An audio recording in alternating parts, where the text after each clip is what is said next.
Welcome to Nara, Japan, one of the more peaceful day trips that you can make from the neighboring cities of Kyoto and Osaka. Unlike Kyoto and Osaka, Nara has far fewer people, and it really shines if you stay after dark.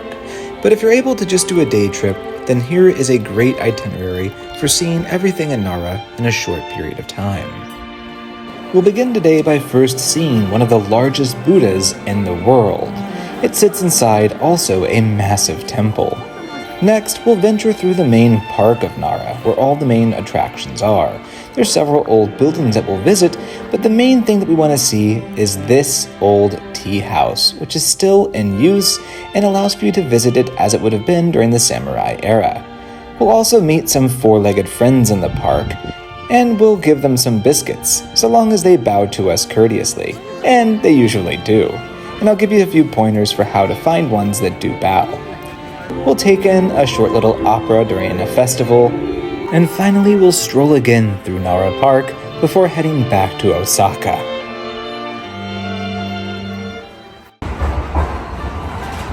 Whether you are staying in Osaka or Kyoto, it's very likely that you're going to come to Nara via train, and I encourage you to do so, especially because Nara's population increases dramatically as the day progresses, making parking rather challenging. If you're coming to Nara, it is very important to remember that Kintetsu Nara is the main station that's closest to all the main attractions, whereas Nara Station is a little further away. I recommend coming in via one platform and leaving via another. This lets you get the best of both worlds, as each has its own advantages. I'm going to be coming to Nara today from Osaka, and I'm coming via Nara Station. Whether you're coming to Nara Station or Kintetsu Station, getting to Nara Park and all the main sites is very easy, as Nara is made for tourists. There are plenty of signs in Japanese and English, and also pictures to constantly guide you on the right path. If you're coming via Nara Station, there is really only one road that leads to Nara Park, making it very challenging to get lost. The nice thing about this road, besides the fact that it is well signed, is that it's lined with amazing shops and eateries. I recommend taking a little stroll and making sure that you try some of these amazing things, such as these strawberries. But this morning, we're going to sail through Nara Park and save some of these really amazing sights for a little later in the afternoon, making sure that we get the main tourist attractions in early in the day, before they get too populated.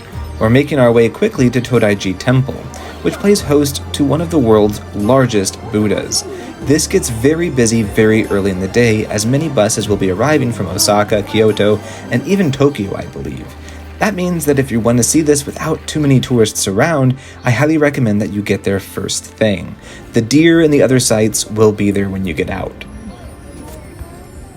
The Todai-ji Temple is probably one of the most important tourist sites in the entire city of Nara, and those who are fans of this channel will know that I typically don't go to these busy tourist sites. There's an exception here that should be made. This temple is indicative of Nara's historical importance in Japan. Nara was one of the earliest capitals, and as the capital, it also played host to a major sect of Buddhism. The problem, however, emerged when Buddhism began to function as a parallel authority to the rulers of Japan, thus forcing the rulers to move the capital away from Nara to neighboring Kyoto. Nevertheless, this temple is indicative of that Japanese power in the 8th century when the capital moved. Today you can tour the temple and marvel at its grandeur. While the major attraction in this temple is undoubtedly the Buddha that sits within it, one of the largest in the world, there are many other sights to take in, including these statues here and the surrounding gardens. Once you've taken a stroll through the gardens and spent maybe an hour or two at this temple, it's time to head back to some of the other sites that are less populated later in the day. This means strolling back through Nara Park, which, if you're there before noon, even in summer, is going to be a very pleasant stroll. Nara Park is filled with these famous deer, and some of the things that you've heard about these deer aren't exactly true. When I was in Japan, I was told repeatedly that these deer bow to you consistently and that they follow the traffic lights and the crosswalks. While they do use the crosswalks, they certainly don't follow the traffic laws, and I frequently saw them jaywalking and nearly getting hit by a couple cars. They were perfectly fine though. Nevertheless, it can be challenging to sometimes find a deer that will bow to you even if you have a handful of biscuits. I suspect this is because tourists are constantly presenting them with biscuits, and they get pretty full throughout the day. If you want to find a deer that does bow and is hungry, take a look at other tourists. It might not be very obvious, but there might be one or two in a group that you'll see bowing consistently to others. I would recommend waiting your turn because this is Japan and it is a lion culture, and taking the opportunity to try and bow to that specific deer. It may take a couple tries, but eventually that deer hopefully will bow back and will be rewarded with a delicious biscuit. Make sure you give him the biscuit. Inside and around Nara Park on the west side, you'll find the ruins and reconstructed halls of Kofuku-ji. These date to the early 9th century, and some, such as this building here, were reconstructed recently to look as they would have in the 9th century. One of my favorite things in Nara that I didn't expect to find was this beautiful garden. This is a suien, at least I'm thinking I'm pronouncing that correctly.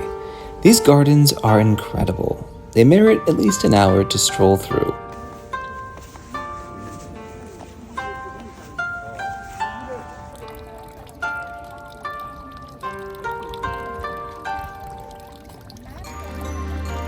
One of the best gems of this garden is undoubtedly this tea house, which has been meticulously reconstructed to be as it would have been in the samurai era.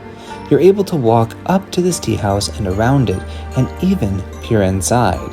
I encourage you to listen to the people who are there next to it as they'll explain in Japanese and English the history of this tea house and its importance. They'll even point out little things that you'll miss, such as this stand here, which was used by the samurai to hang up their swords before walking into a place of peace. Strolling through these gardens not only is peaceful, but it feels like you're stepping back in time. I encourage you to spend about an hour or so here while you're in Nara. You won't regret it. Everything I've talked about in this video can be seen easily in a day. If you've liked this, please like and subscribe and follow along. Over the next few weeks, I'll be posting my final videos of southwestern Japan before making my way via ferry to South Korea. I'll post a couple videos on South Korea, including some of the best things to see in Seoul, before also touring Amsterdam to visit the tulips in spring and making my way eventually to Germany and later France. So stick around because it's going to be a busy summer.